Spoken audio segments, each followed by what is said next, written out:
amici, ben ritrovati. La Via dei Presepi continua il proprio tour all'interno del territorio dell'Alto Trevigiano. Quest'oggi, poco prima di Capodanno, siamo a Volpago, siamo all'interno dell'interrato dell'oratorio della parrocchia e siamo in compagnia di due componenti del gruppo che hanno fatto il presepe che sta passando in sovraimpressione, Giovanni e Valerio. Parliamo con Giovanni. Giovanni, un presepio rivoluzionato anche quest'anno per la gioia dei bambini che ci sono venuti a trovare e ci verranno a trovare.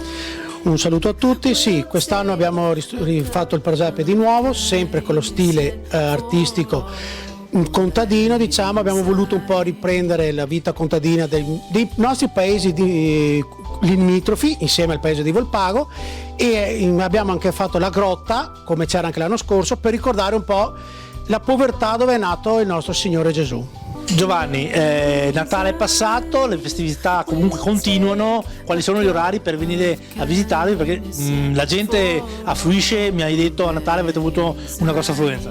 Allora, Natale Santo Stefano, sì, abbiamo avuto una grossa affluenza e siamo molto contenti e ringraziamo tutte le persone che sono già passate a vedere. Adesso abbiamo gli ultimi giorni fino al 6 gennaio, sia prefestivi e festivi. Prefestivi al pomeriggio dalle 15 alle 18, i festivi alla mattina fino a dalle 9 a mezzogiorno e il pomeriggio dalle 15 alle 19. Il presepio chiude la domenica 19 al pomeriggio. Ti ringraziamo mille. Adesso diamo la parola a Valerio per gli auguri di un felice buon fine e un altrettanto buon inizio del 2020. Vi auguro una buona fine e un buon principio. Venite a vederlo che è da vedere. Grazie e arrivederci.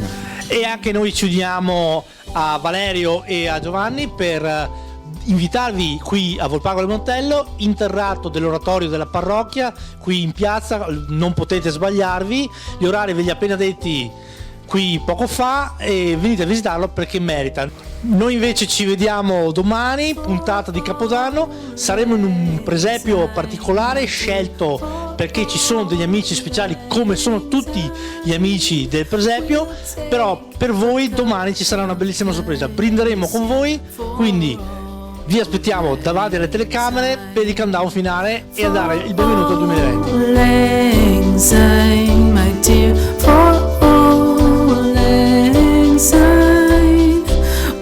Take a cup of kindness, yet